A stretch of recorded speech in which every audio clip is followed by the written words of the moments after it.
going to be something that your ears like to hear and your heart likes to feel. This is going to be, I'm going to tell you as objectively as I can, the situation that we're in. We're going to answer your questions. All of it is bad. So it's not a pick-me-up deal. I'm sorry, I don't come here to do pick-me-ups. I come here to tell you the truth as I know it. There may be a better truth out there, and I'm listening for it, but we constantly refine the knowledge, and if we're in the right region, it lets you make adequate decisions. So let's go to Q&A. The only rule that we ever have is if you got 2 questions, ask one, and then everybody else gets through asking one, then we'll come back to you for a second time. Keeps one person from dominating the whole day, and then I always take 3 questions in a whack. So 1, 2, 3, raise your hands. Oh, 1. You were going to say something a minute ago. Go ahead. I'm going to give you 2 and 3, and you can finish what I interrupted. I'm sorry. Okay. Yes, 1. We've in this debate about the debt increase, there was a lot of mention of redoing the tax code, but I've never heard any specifics from anybody about that. My question is, has there been any suggestion from anybody that we should go through the tax code, look at everything that is an incentive for shipping jobs out of the country and either neutralizing or reversing that? Yeah, the stimulation to ship jobs out of the country, I think, is overstated. Companies move out of the country in order to do what? Control cost. Keep in mind, there are some companies that would move surely for greed. That, I mean, you have to accept that. But the majority, and also keep in mind this figure here, about 5% of our total income comes from companies. So even if we were to double it, we'd be to here, and if we triple it, you still are not even at 20%, 18, 17. So that's if everyone were doing this. But companies move, why don't companies move offshore? Move to a different country? Regulation. Regulation is the big one. And then the tax code itself. So I suggested, yes, there was a suggestion that to answer this question, then I think that if we're going to do anything, let's take every write-off away from every corporation and lower the tax rate simultaneously. I suggested that. That was the day that you remember cap, cut, and balance failed on that Friday over in the Senate. That Friday, I turned it into our leadership. Why don't we remove this discussion from the table? Let's lower to 15%. We're at 36% taxes for the corporations. Lower to 15% and do away with all write-offs. Any corporate people in here? Any business guys? Not anymore. Would you, business guys, anybody in business, would that seem fair enough, satisfactory? I hear it all the time. We would jump at that in a heartbeat. That does away with all the accounting stuff. The president himself actually said that our taxes to corporations are too high. In the State of the Union, I was sitting by Charlie Rangel. It was just the way that things worked out. Charlie and I don't normally sit next to each other, but New Mexico and New York were paired together, and here we were. When he said that, Charlie Rangel shook his head. But the president is right. Our tax code is forcing people overseas. We're the highest in the world, is what the president said. And when you're at a competitive disadvantage, then corporations move to where they can balance that competitiveness. So it has been a suggestion, but no, it's not been followed through at all. Number 2. Well, my comment was about the accumulation of debt, the debt from Washington to Bush. It's all Bush's fault. Well, that's there's some. I know what you're saying. It's both parties really are complicit for the last 50 years in this acceleration. Both have not wanted to say we should be disciplined. Both parties like to spend more than we have. But I understand what you're saying, that that's the excuse for everything now, and frankly, it is not the excuse for everything. So anyway, number 3, who was that? That was way back here. First things first, as far as I can see, everything, all the issues about Medicaid and healthcare, but for me, if I was in someone's position up there in Washington, I would try to focus on bringing the soldiers back, get all that money that's being spent over there, and then cut down, get to the next issue, because in Roosevelt days, it's the same cycle that repeated itself, history. And in the Great Depression, the same thing happened. We lost all that money when it was the war, and for that, I think it's the same thing happening over again. Yeah, go to the one, we'll kind of put it in perspective. Number one, there is a cost for doing something, and that's the cost of the wars. But there's also a cost for doing nothing, and so as we discuss it, you have to have both sides of the equation in and then let them tug themselves back and forth.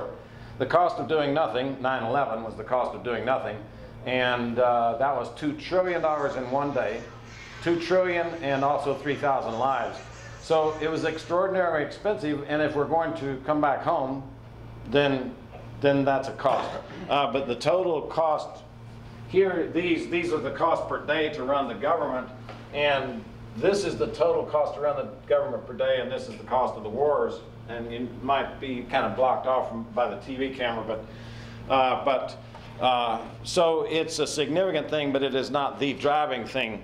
The driving thing, again, is this Medicare cost that's coming in right here, the Medicare and Social Security. But to add to your point, I, as one of the combat veterans, there are only about 16 of us, I think, in Congress, took an extreme stance against what we're doing in Libya.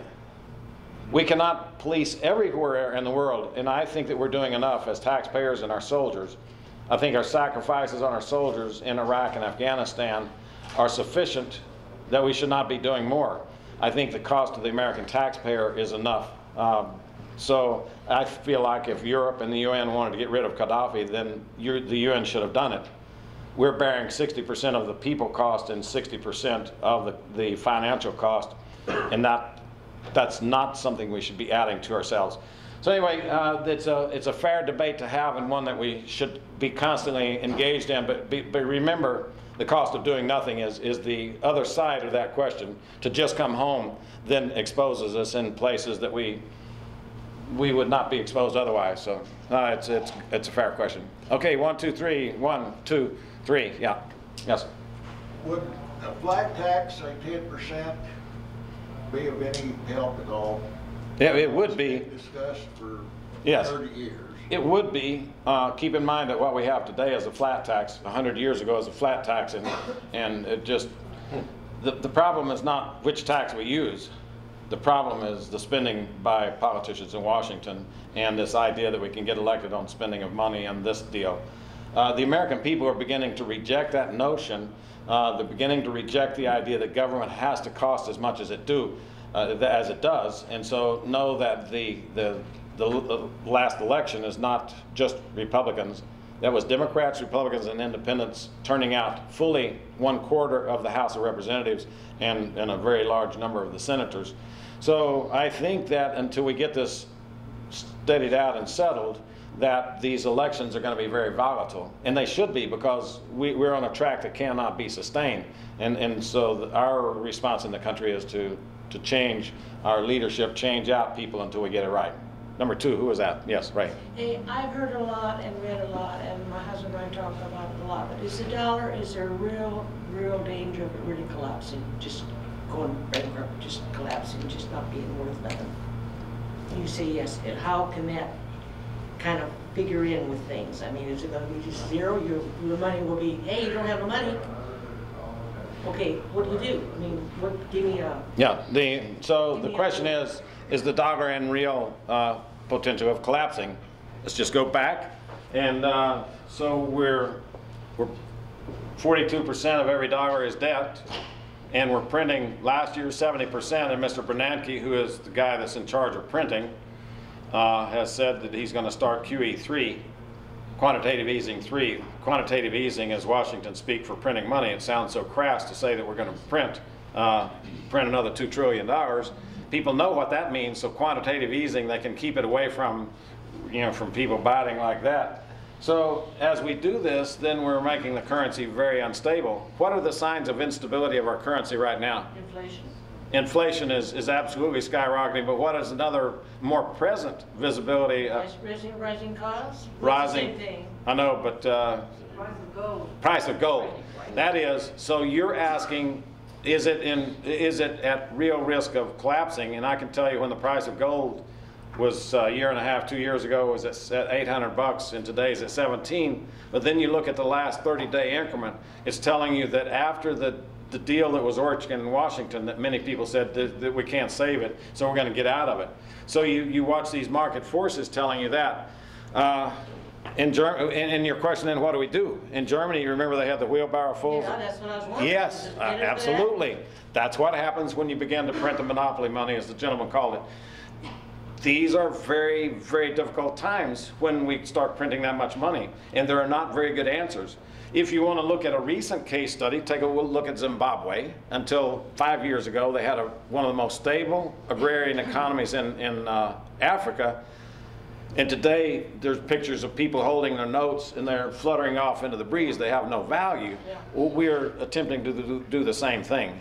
And this is a very frightening course that we're on. It is extraordinarily frightening, and this is the reason I'm here telling you this is not good news I'm giving to you today. It's just the way it is. I know. Well, you do just spend it all so you can get a lot of fun and then forget it. These are the questions that some of the best minds in the country are asking, and there's not What do very you good. invest in, food? These are answers that people have. Yeah, I'm just telling you. Yeah, okay, you answered my question. These are Zero money. the real questions that we should be asking ourselves.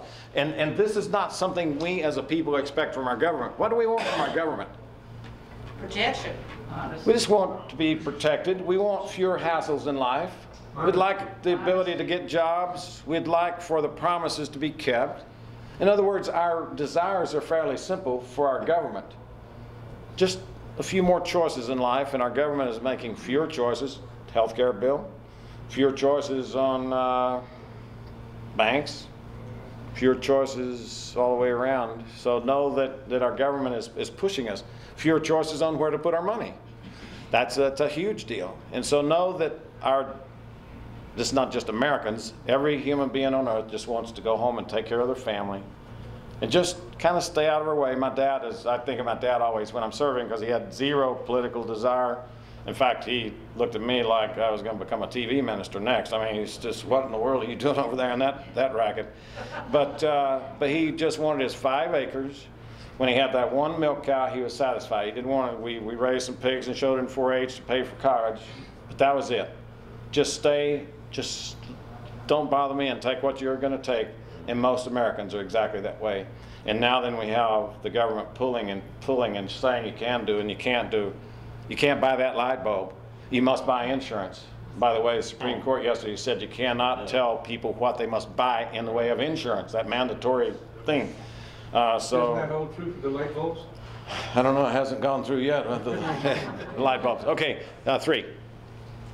Very similar type question, but as the Treasury Department prints money and devalues what we already have, and I'd like to know, is there a way, or how can we keep the Treasury Department from expanding the money supply?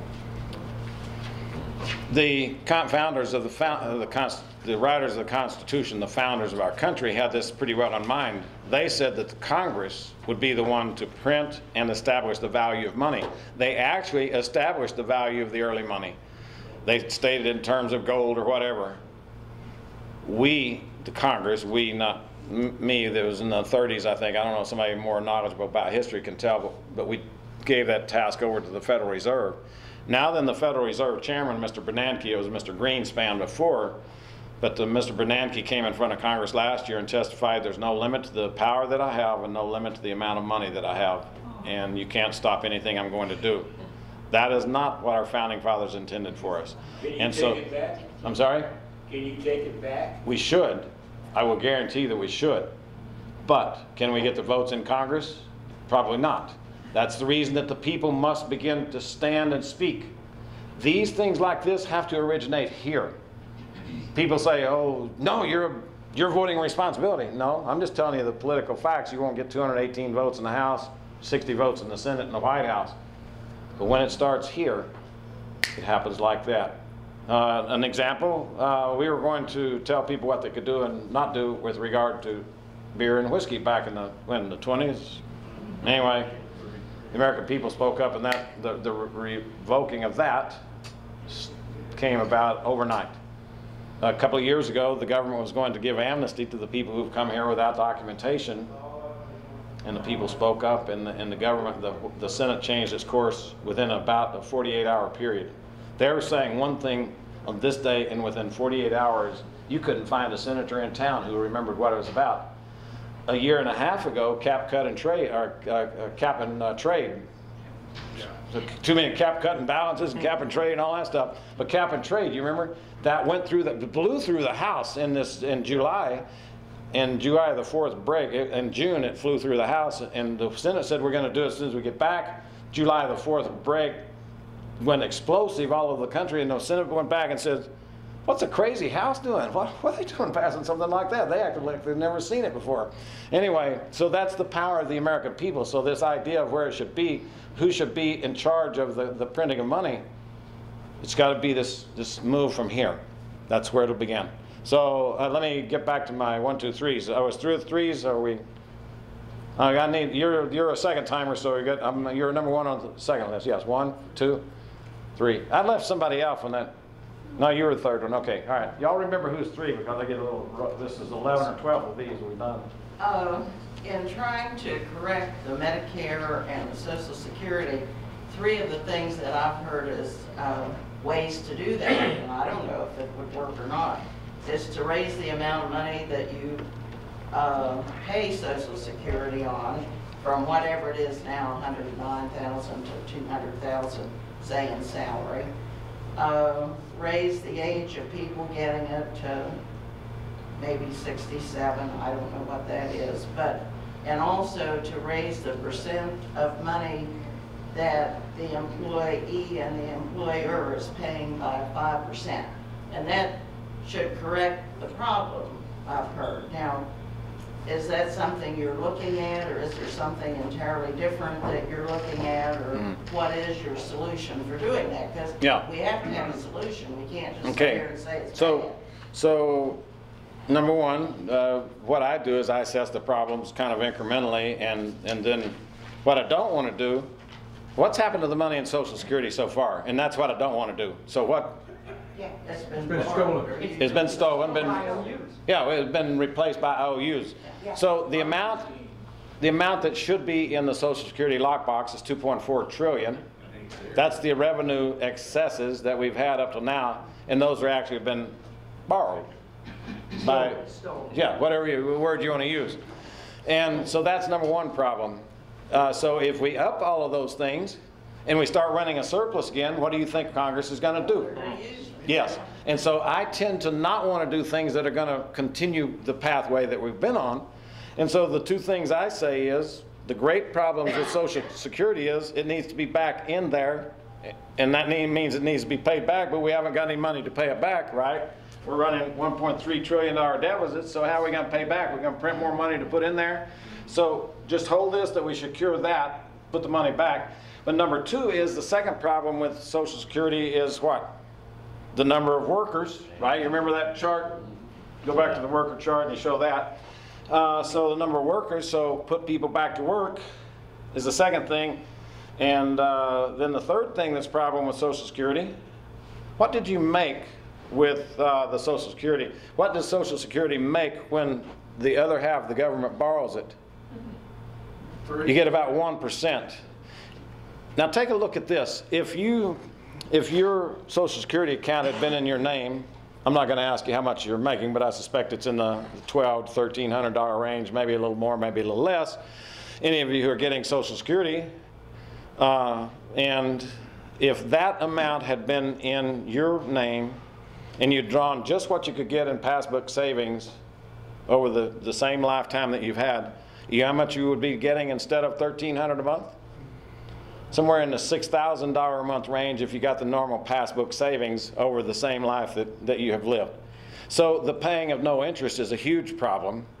So I think that we should put the money, not take it out and let you put it into a private account outside. That's the privatization. What I've said is that we should put it into account with your name on it, personal account. Should put it in there, and they should never be able to borrow it. And then you should be able to choose. Right now, if you're a federal worker, you can choose to be really risky or kind of risky or not risky, or you can have it in cash. You can make 5 or 6 choices, and people choose throughout their life what to do, and your growth depends on your choices. So you can be safe or whatever, and I think it should be in your name. You should have that. But let's go back to the job creation, and that's where the real juice is. So job creation happens, it has multiple good effects. What happens to 2.2 when you create a job? Again, this is the revenue, this is the amount you're bringing in. What happens to 2.2? Goes up because everybody pays a little bit of taxes, right? Except the 47%. So you go up a little bit increment. What happens on this figure when you create a job? Increases. It goes down. Why? You're not paying unemployment. People are coming off food stamps. They're not getting welfare. So when you create jobs, you get a squeezing from both sides. When you're cutting spending, you're only cutting from one side. So I've told our leadership that why don't we get onto job creation as a major, yes, let's cut spending, we've got to do that, but job creation should be the main thing. Job creation, then you have more people paying into Social Security, and you then are dividing it out. Each one of us pays less for each retiree. If we continue to lose jobs, we're not going to be able to pay for Social Security any further anyway.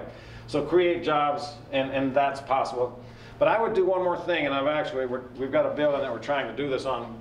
I'm saying that to create jobs, we need to look at the jobs that have been killed in the past. And so what jobs in New Mexico were some that the government has arbitrarily killed? What would that be? Timber is what I concentrate on. Yeah. We used to have 20,000 timber jobs, and we did away with them because of the spotted owl. So I'm saying, why don't we start those jobs? Every job that causes a squeezing, but then you're cutting timber, and what happens when you cut timber? What does the logging company pay for the timber? A royalty. Right now we get no royalties, and so what I would do is I'd find these income streams that we get zero royalties on now. I would restart them, and I would take 100% of the royalties to pay down, and first of all we would pay back the 2.4 trillion into the lockbox. I think with the royalties on timber alone, I haven't done